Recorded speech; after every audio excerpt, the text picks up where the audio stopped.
وبركاته ولا لها قيمة بدن طبعاً محرم سنة كنا فربغل فرتن يسديد تاريخ ذا هجرية ذا وقلبني ما حدا ميلادي يضرا يكون بيقنتا شنطة بشا تضوات سنة كلبكن لح إيا باطن وضبضا وقوة وين برنامج كان قلبني ما أنت وحا كميدا هقاميها إيران مسيود بسشكيان أي قطبد وكجيدية مناسبة دي آسكا هقاميه هراء دالك إيران علي خميني وحا وشاقي إن إساقا دنكيس هقاميه ذو لمانين ولي لابتيس أكونو ليه وحاس عجيب أو شاقي إيران فرين عد أو شاقي oo ku tilmaamay cudur dunidu ku nool inuu jiro oo loo baahan yahay in dunida laga daaweeyo waa maxay cudurku tilmaamaya halista ah masiid bisishkaan warbixin cajiib ah ayaan idinkaga hayaa qodobada sidoo kale barnaamijka aan idinku heenayana waxa kamid ah Britain waxa loo digay dhammaan waalidiinta oo qaar badan oo idin kamid ah ay kamid yihiin warbixintan waxa sii daayay channel 4 ee laga leeyahay dalka Britain waana digniin adag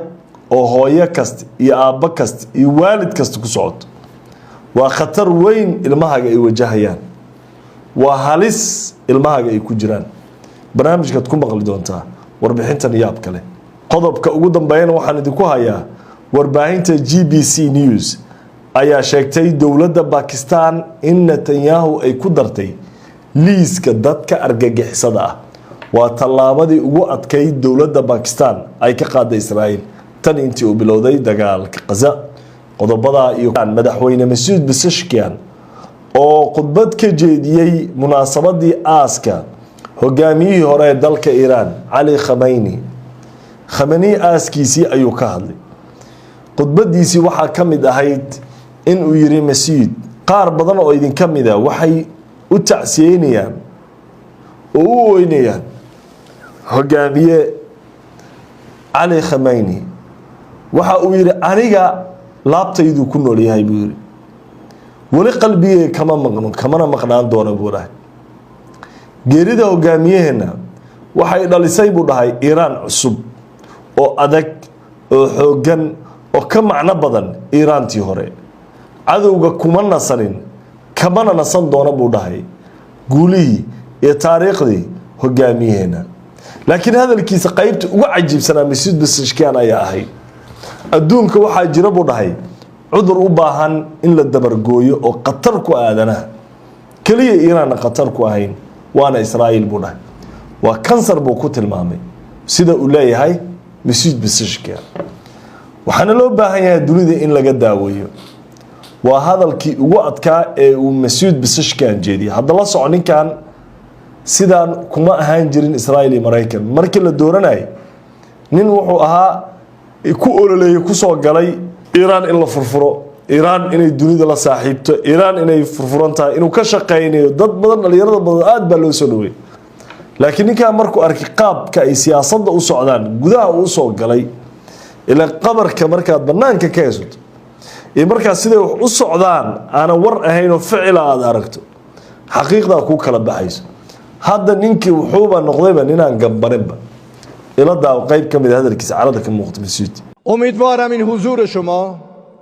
این شهادت مظلومانه رهبر عزیزمون با خانواده‌اش درسی باشه زنده و گویا من اعلام کردم و اعلام میکنم من با رهبری وداع نکردم و نخواهم کرد وحدت رهبری در دل من و در ذهن من و در مقابل من همیشه زنده است و زنده خواهد ماند ولا تحسبن الذين قتلوا في سبيل الله اموات بل احیاء عند ربهم یرزقون اینا زندن کی گفته اینا مردن کی گفته من با این وداع کنم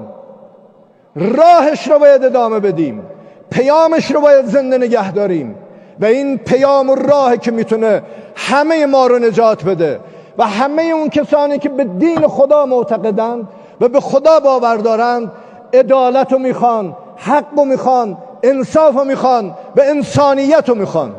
حب البطینه من بین حزیل الحب آدمای آگاه شما نگاه کنید اسرائیل در منطقه کی رو و چه کسانی رو داره شهید میکنه. همه نخبگان رو اینا تصمیم گرفتن که taasi waxay qayb ka mid ah hadalkii Masuud Basashkan waxa uu yiri hadhihina ayad quraan soo qaatay kuwa jidka ilaahay ku dhintay way dhinteen hadhihina laakiin waa nool yihiin ilaahay agtiisa ajiib macnaha wuxuu leeyahay ninkan aniga ahaan qof ahaan wuu dhintay laakiin ma dhimanin raadkiisa nool hogaamiyahana qoyskiisa wuxuu yiri geeridooda ma ahan buu dhaay agteena dhimasho ana Iiraaniyiinta dagaalkan wuxuu ka dhigay dad siyaasad ahaan wadaadadii siyaasiyiinta xitaa jidka isla mariyo waxa leeyahay Netanyahu iyo Trump qaladkii ugu weynaa ay galeen waxay ahayd Ali Khamenei inay dilaan oo ay ka kaban laayihiin waxyaabaha cajiibka ah munaasabada Ali Khamenei dhacay waxa kamid ahayd in kooxdii ka socotay dhinaca Afghanistan markii ay yimaadeen xafladii munaasabada wadan walba quraan loo daaray aayado quraan oo ka hadlay kuwii ka socda Afghanistan waxa loo daaray aayad tilmaamayso in qoladii sabarta xaq ku taagnaad guusha Ilaahay inuu siinayo ana waxayba noqotay munaasabadii fariin siyaasadeed fariin diimeed ujeedo fog la gudbisanay waayahay saaxiibada qiimiga loo qodobka markeen meesha ugu gudubno qodobka xiga barnaamijka Britain UK Channel 4 waxaan idin la wadaagayaa warbixin aan hubo in idinkoo dhan aydan anfacayso inta aqliga leh ee caruurtoodii qoyskooda rajada kale waa qiimeyn cilmi baaris iyo xog culus oo la soo saaray xogtan waxay uga digaysaa waalidiinta in sawirada caruurtooda ay baraha bulshada soo dhigin wiilkaaga gabadhaada sawirkeeda baraha bulshada ha soo dhigin sababta waxay warbixintan ku sheegaysaa in ay jiraan dad xanuunsan oo fal xun inay caruurta ku sameeyaan jecel ilmaha inay galma iyo waxyaabo ciyaar suuqnimo ah walaayadu bilaa inay la sameeyaan jecel inay jiraan sida darteed sawirka ilmahaaga inta la qaado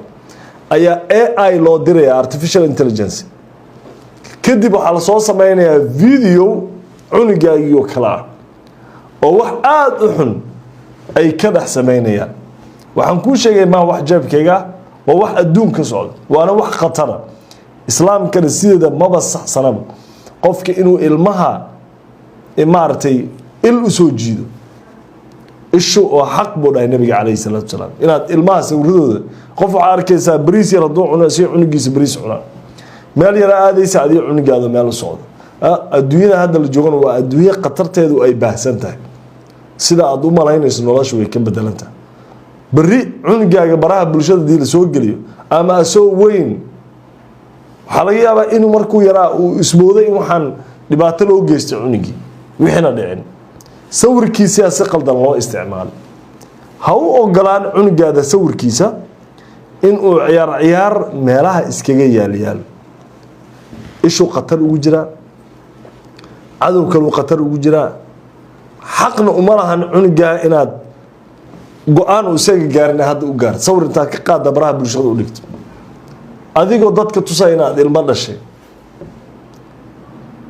ilmaha ilaahay baa bixiyo laakiin ilmaha ha laga ilaaliyo qatarta ila dhigayso warbixintan.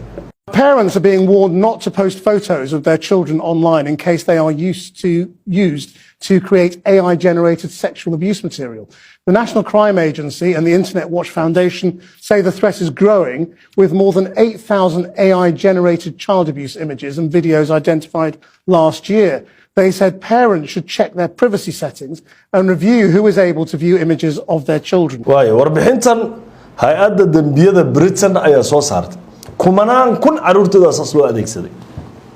waalidiintu waxa leeyahay iska daa idinka inaad boost garaysaan war ilmihiina taleefanada meesha private-ka ka jagaraya ya WhatsApp u soo galay yay online kala hadlaan ilmahan internetka inta faraha laga saaray loo daayay maxaa dhici kara tablet cunugaad u dhiibto u deys qaara chocolate la siina qaara ninac la siina qaara sawirradooda laga qaadana qaara adiga inaad boost iska dhaaf waxayba ka rabaan ilaalo dheeraad sida darteed waalidiinta waxa looga digayaa inaysan ilmahooda sawiradooda baraha bulshada ay dhigin si aan loogu adeegsanin AI generated video and image muuqaal ama sawir artificial intelligence-ga adduun waxaa la maraa adoo ordaa in lagu sameeyo weligaadana buur aadan ku dhex ordin adoo dabaq ka soo boodaa lagu sameynaa oo adiga ina adiga tahay is aaminaa adoo qof isdagaalaysana lagu keenaa adoo shir ku jira lagu keenaa wax beena laga abuuraa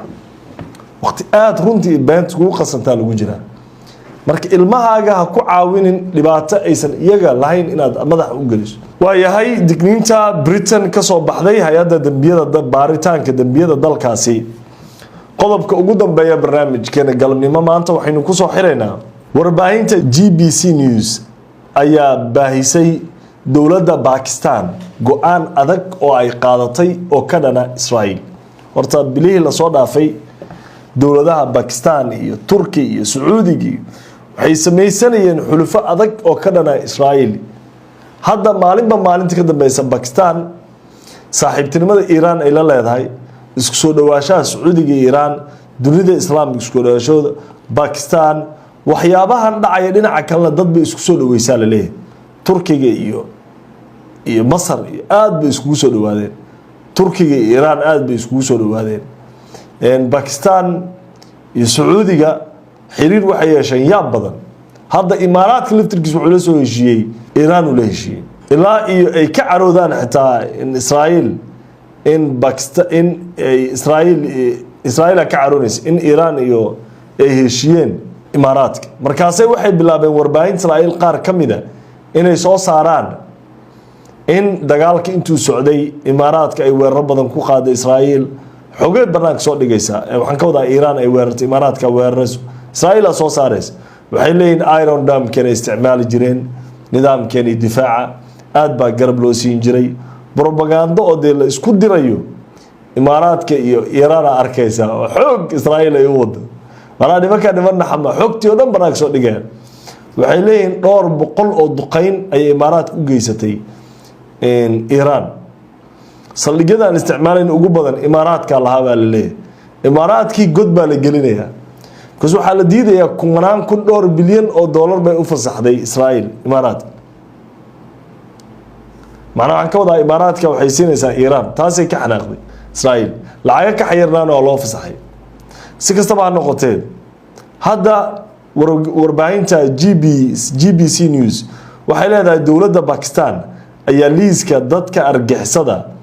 ay u aqoonsan tahay waxa jira dowlad kasta iyo nidaam kasta liis ay haystaan dad ay u yaqaanaan inay yihiin argagixiso